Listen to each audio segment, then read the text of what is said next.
BRS అధినేత కేసీఆర్కి ఏమైంది? కేసీఆర్ ఆరోగ్యంపై రాజకీయ దుమారం రేగుతుంది. వచ్చే ఎన్నికల వరకు కేసీఆర్ ఉంటాడో పోతాడో అంటూ బీజేపీ ఎంపీ ధర్మపురి అరవింద్ వ్యాఖ్యానించారు. మరోవైపు కేసీఆర్ను కేటీఆర్ చంపి ఉంటాడంటూ కొండా సురేఖ మాట్లాడుతోంది. ఈ మాటలన్నింటినీ కూడా కేటీఆర్ కవిత ఖండిస్తున్నారు.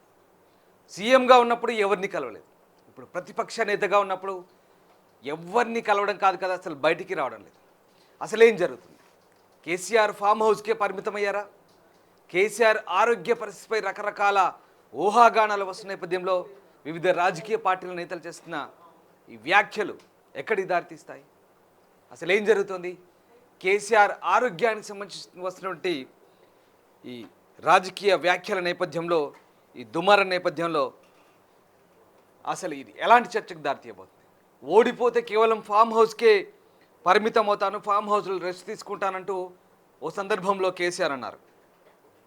ఇక కేవలం ఇటీవలి కాలంలో కవిత లిక్కర్ స్కామ్లో రిలీజ్ అయినప్పుడు మాత్రమే కేసీఆర్ బయట కనబడ్డాడు.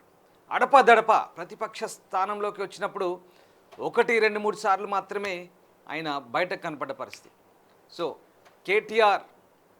కేసీఆర్ ఆరోగ్య పరిస్థితిపై అనేక ఊహాగానాలు వచ్చిన నేపథ్యంలో ఆ మధ్యకాలంలో ఆయన తొంటి ఎముక విరిగి కూడా ఆపరేషన్ అయింది. అసెంబ్లీకి చేతికర్ర సాయంతో వచ్చాడు, కొన్ని సందర్భాల్లోనే కనబడ్డాడు. తర్వాత మొన్న కవిత రిలీజ్ అయినప్పుడు మాత్రమే ఆమెను ఆశీర్వదిస్తూ కనబడ్డాడు. సో ఇన్ని రకాల మాటలు మాట్లాడుతున్నారు, రకరకాల మాటలు, రకరకాల ఊహాగానాలు రాజకీయ పార్టీల నుంచి వస్తున్నాయి. ఈ నేపథ్యంలో కేసీఆర్కి ఏమైంది? కేసీఆర్ ఆరోగ్య పరిస్థితి ఏంటి, లేదా ఆయన రాజకీయ వైఖరి ఏంటి అనే దానిపైన ఇప్పుడు ప్రస్తుతం చర్చ సాగుతుంది. దీనంతటికంటే ముందు ఒక్కసారి ఆయా సందర్భాల్లో రాజకీయ పార్టీల నేతలు, ముఖ్యంగా విపక్ష నేతలు బీజేపీ నుంచి కానీ కాంగ్రెస్ నుంచి కానీ ఏం మాట్లాడారో ఒక్కసారి చూద్దాం. చూసి టీఆర్ఎస్ ఓడిపోయిందనుకో నాకు వచ్చే నష్టం పెద్దగా లేదు, ఏముంటది? గెలిపితే పనిచేస్తాం గట్టిగా, లేకపోతే ఇంటికాడమంటే రెస్ట్ తీసుకుంటాం. ఓళ్ళు చేయబట్టయితే కేసీఆర్ నాశనం చేసిండు తెలంగాణని. ఆ పోరగాళ్ళకి కుక్క కూడా ఓటేయదని చెప్పిన ఫ్యూచర్లో, మరి అది కూడా చూపెట్టుంది. కూడా ఓటేస్తారా అండి కేటీఆర్కి, కవితకి? అయిపోయి కేసీఆర్ శకం ఒడిసింది. ముసలివాడు 75 ఏళ్ళు దాటింటాడు. నెక్స్ట్ ఎలక్షన్కి 80 అవుతాయి. ఉంటాడో పిక్తాడో తెలియదు. అసలే కేటీఆర్కు పదవీకాంక్ష ఎక్కువ. మరి లోపల ఏమన్నా బొండిగా విసుకుండో, లేకపోతే తలకాయ బలం కొట్టి సాగు కొట్టి లోపల ఏమన్నా పూడ్చిపెట్టిండో, మరి మనిషి కనపడకపోతే అనుమానపడాల్సిన పరిస్థితి వస్తుంది. కాబట్టి మనం అందరం కూడా పాపం కేసీఆర్ గురించి ఆలోచించాల్సిన అవసరం ఉన్నది. మరి ఆయన బాగుండాలని గత 25 సంవత్సరాలుగా ఒక యజ్ఞంలాగా దీన్ని తీసుకొని పోతా ఉంటే కాంగ్రెస్ పార్టీ నాయకులు మాట్లాడతారు, అధ్యక్ష కేసీఆర్ పిండం పెడతాం, ఇవన్నీ చేసినందుకు పిండం పెట్టాలా, ఈ తిప్పల పడ్డందుకు ఆ పిండం పెట్టాలా?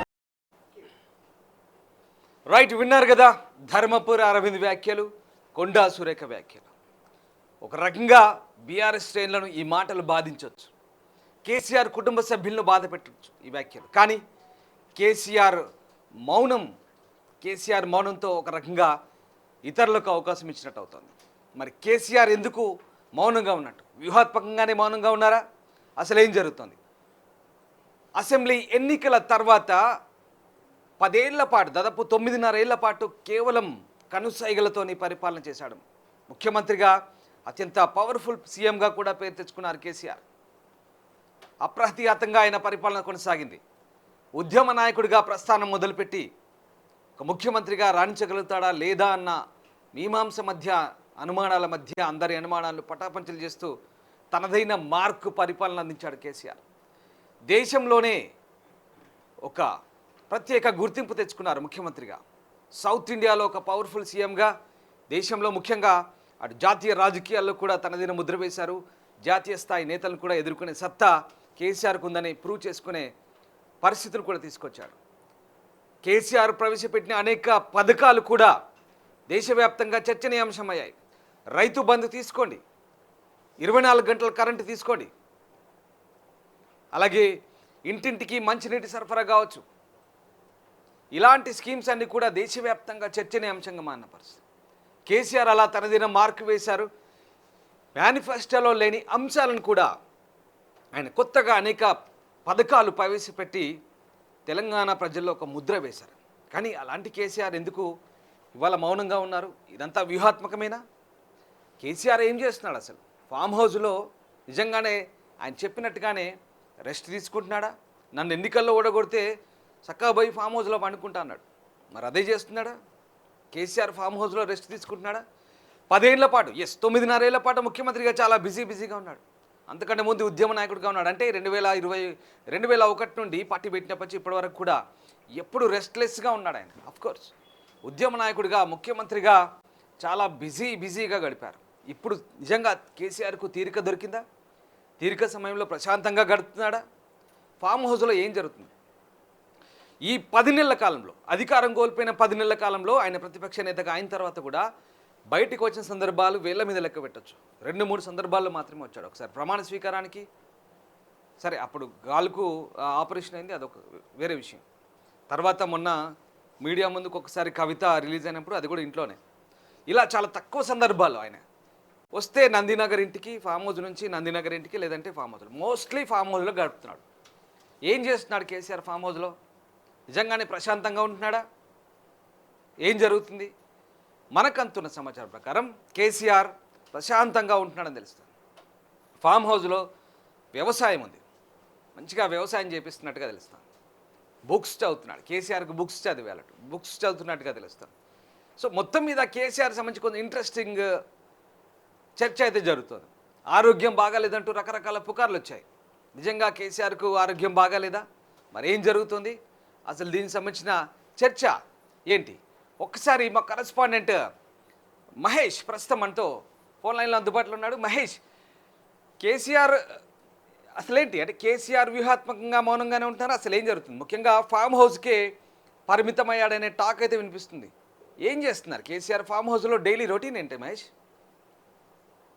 ఖచ్చితంగా రామదాస్, ఎందుకంటే రాష్ట్ర రాజకీయాలను చూసుకున్నట్లయితే గత 10 సంవత్సరాలు కూడా బీఆర్ఎస్ ప్రభుత్వం రాష్ట్రంలో యొక్క పరిపాలన కొనసాగించిన విధానం చూసాము.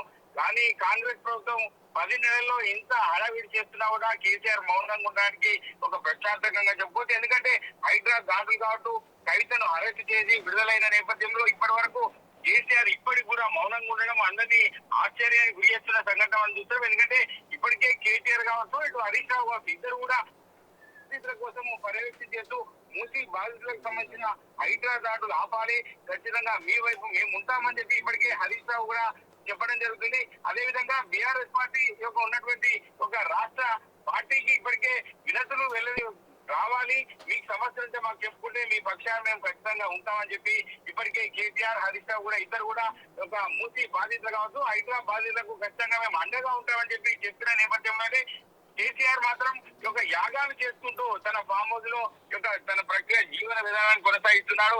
వ్యవసాయ పొలంలో ఆయన ప్రత్యక్షంగా పర్యవేక్షణ చేస్తూ తిరుగుతున్న పరిస్థితి మొన్నటి మొన్న మనం చూస్తున్న పరిస్థితి చూస్తున్నట్టయితే కేసీఆర్ స్వతహాగా తన వెహికల్ నడుపుకుంటూ కూడా తన వ్యవసాయ క్షేత్రాన్ని తిరిగిన పరిస్థితి మనం చూసాం. ఎవరైనా కూడా రాష్ట్ర అగ్రనాయకత్వం కూడా ఎవరు కూడా వచ్చి ప్రస్తుతం కేసీఆర్ ను చాటు మార్గంగా వ్యక్తిగతంగా కలుస్తున్నట్టు మనకు తెలుస్తుంది. అంటే గతంలో కేసీఆర్ ముఖ్యమంత్రిగా ఉన్నప్పుడు కేసీఆర్ ఫామ్ హౌస్ కు కూడా ఎవరికి పర్మిషన్ లేకుండే, కానీ ఇప్పుడు ప్రస్తుతం కేసీఆర్ ఫామ్ హౌస్ కు అందరూ నేరుగా వచ్చి కేసీఆర్ మహేష్, నేను అదే అడగబోతున్నాను మహేష్. ముఖ్యంగా ఇప్పుడు దాదాపు నాకు 80 ఎకరాలు ఉండుంటుంది కదా ఫామ్ హౌస్, రైట్? ఆ 80 ఎకరాల ఫామ్ హౌస్ లో ప్రశాంతంగా వ్యవసాయం చేసుకుంటూ కేసీఆర్, అంటే గతంలో సీఎంగా ఉన్నప్పుడైతే ఎవరిని కలవలేని పరిస్థితి, మరి ఇప్పుడు ప్రశాంతంగా అందరినీ కలుస్తున్నాడా? అందరికీ వచ్చే వాళ్ళందరికీ ధైర్యం చెప్తున్నాడా?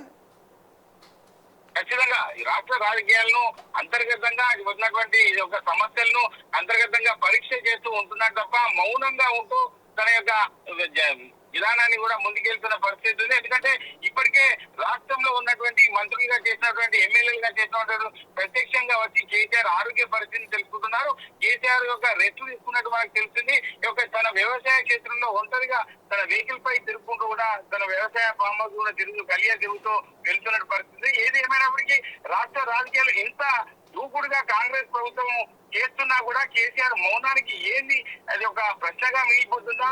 మరి ఎదురుదారి దిగి మళ్ళీ ఏదైనా ప్రెస్ మీట్ కు ముందుకు వచ్చి రాష్ట్ర ప్రజలకు సమాధానం చెప్పే పరిస్థితి ఉందా అనేది చూడాల్సి ఉంటుంది. ఎందుకంటే ఇప్పటికే కేసీఆర్ కావచ్చు, ఇటు హరీష్ రావు కావచ్చు, ఇద్దరు దూకుడుగా ప్రభుత్వంపై రేవంత్ రెడ్డి సర్కార్పై ఇప్పటికే దూకుడు పెంచిన పరిస్థితి చూసాం. అంటే రాబోయే రోజుల్లో రాష్ట్ర రాజకీయాలు రైట్. అంటే మహేష్, నేను ఒక మాట అడుగుతాను మిమ్మల్ని. ఇప్పుడు మీరు ఉమ్మడి మెదక్ జిల్లా కరెస్పాండెంట్గా అక్కడ ఉన్నారు.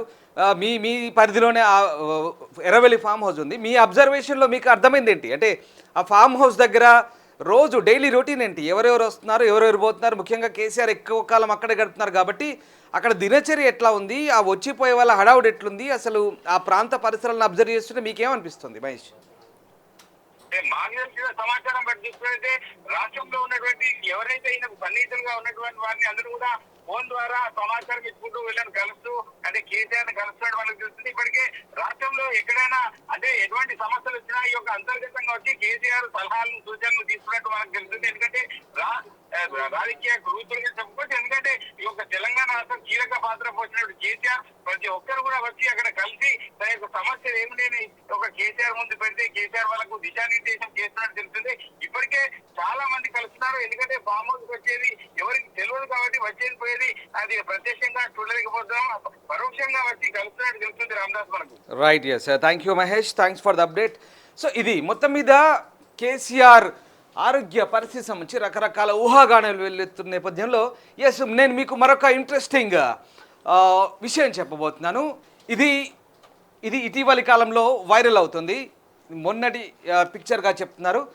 కేసీఆర్ సతీమణి శోభ గారి బర్త్డే సందర్భంగా, శోభమ్మ బర్త్డే సందర్భంగా కేసీఆర్ ఆమెకు కేక్ తినిపిస్తున్న విజువల్స్ మీరు చూడొచ్చు. ఈ చిత్రంలో కవిత ఉన్నారు, ఎమ్మెల్సీ కవిత ఉన్నారు, వాళ్ళ సమీప బంధువులు వీళ్ళంతా. సో ఇక్కడ ఎస్ వంశీ అనుకుంటాను. సో వీళ్ళంతా ఉన్నారు ఇక్కడ మనం ఇది ఫామ్ హౌస్లో పిక్చర్. ఇది ఈ మొన్నటి పిక్చర్గా చెప్తున్నారు, వైరల్ అవుతుంది. ఇఫ్ ఐఎమ్ నాట్ రాంగ్ ఇది మొన్నటి పిక్చర్ అని చెప్తున్నారు. సో ఇది ఇక్కడ మనం ఒకసారి కులాసాగా చాలా కాలం తర్వాత కేసీఆర్కు సమయం దొరికింది, ఫ్యామిలీతో గడుపుతున్నారు. ఎస్, ఫ్యామిలీతో గడుపుతున్నారు ప్రశాంతంగా. తన భార్యకి పుట్టినరోజు సందర్భంగా కేక్ తినిపిస్తున్నారు ఆప్యాయంగా. మనం ఒకసారి ఆ పిక్చర్ చూస్తే అర్థమవుతుంది. సో కేసీఆర్ ఎంత ప్రశాంతంగా కుటుంబంతో గడుపుతున్నారు అనేది మనకి ఈ పిక్చర్ చూస్తే అర్థమవుతుంది చాలా క్లియర్గా. సో ఇది మొన్నటి పిక్చర్గా చెప్తున్నారు. రైట్. సో దీన్ని బట్టి మీకు అర్థమవుతుంది కేసీఆర్ ఎంత ప్రశాంతంగా ఉంటున్నారనేది. ఒక్కసారి మనం ఆ పిక్చర్ని బట్టి అర్థమవుతున్నా మనకు. ఇక్కడ మీకు ఇంకొక విషయం క్లారిటీ ఇవ్వదలుచుకున్నాం. రైట్. కేసీఆర్ సంబంధించి ఎస్ పొలిటికల్ వేలో చూద్దాం ఒక్కసారి. రాజకీయంగా బీఆర్ఎస్ పార్టీ పూర్తిగా చతికిలబడిపోయిన పరిస్థితి. బీఆర్ఎస్ పార్టీ పూర్తిగా చతికిలబడిపోయినప్పుడు పార్టీ నేతలంతా కూడా, పార్టీ నాయకులంతా కూడా ఏంటి పరిస్థితి? మొన్నటి లోక్సభ ఎన్నికల్లో పూర్తిగా దెబ్బతింది పార్టీ, మరీ ఘోరంగా దెబ్బతింది. స్థానిక సంస్థలు రాబోతున్నాయి. సాధారణంగా కేసీఆర్ను సార్ అని పిలుస్తారు అందరు. అప్పుడు సీఎంగా ఉన్నప్పుడు కలవలేదు, కనీసం ఫామ్ హౌస్లోనే కలుస్తాడేమో అని ఆశతో చాలామంది పోతున్నారు. అసలు ఫామ్ హౌస్లోకి ఎంట్రీ ఉందా లేదా అని. కానీ పరిస్థితులు భిన్నంగా ఉన్నాయి. గతం కంటే ఇప్పుడు అందరినీ అలౌట్ చేస్తున్నాడు కదా తెలుసు. లోపలికి వెళ్తున్నాడు, వెళ్ళే వాళ్ళకి ధైర్యం చెప్తున్నాడు తెలిసింది. ఎందుకు బాధపడుతున్నారు, ఖచ్చితంగా మళ్ళీ మనమే గెయిన్ చేస్తామని ఒక ధైర్యాన్ని ఊరిపోస్తున్నాడు కదా తెలుసు. సో వాట్ ఎవర్, అది వాళ్ళ పార్టీ ఇంటర్నల్ ఇష్యూ. అది మనం దాని గురించి అంత గొప్పగా చెప్పాల్సిన అవసరం లేదు. అది అలా పక్కన పెడితే ఎందుకు వ్యూహాత్మకంగా మౌనంగా ఉన్నారని పార్టీ నేతలు మాట్లాడినప్పుడు ఖచ్చితంగా కొంత సమయం ఇవ్వాలి ప్రభుత్వానికి. ఇప్పుడున్న ప్రభుత్వానికి అప్పుడే ప్రభుత్వంపై విమర్శలు గుప్పిస్తూ జనబాహుల్యంలోకి వెళ్తే మనకు కూడా విలువ ఉండదు. పైగా అధికార పార్టీకే సానుభూతి ఉంటుంది. అధికారం పోగానే అది తట్టుకోలేక రోడ్లపైకి వచ్చి గగ్గోలు పెడుతున్నారని విమర్శ వస్తుంది. కాబట్టి కొద్ది రోజులు వెయిట్ చేద్దాం, తర్వాతే బయటకు వెళ్దామనే స్ట్రాటజీతో కేసీఆర్ ఉన్నట్టుగా తెలుస్తుంది. కేసీఆరే మాకు కావాలి అనే టైం వస్తుంది ఖచ్చితంగానే అన్నట్టుగా కూడా టాక్. బట్ అది పొలిటికల్ ఈక్వేషన్. మనం చెప్పలేం. ప్రజాభిప్రాయం ఎట్టుంటుంది అనేది నేనో లేదో మీరో చూపర్లో డిసైడ్ చేస్తే కాదు అక్కడ. సో అది ఆ రకంగా కేసీఆర్ ఒక వ్యూహాత్మక స్ట్రాటజీతో ఒక మౌనంగా ఉంటున్నట్టుగా తెలుస్తుంది.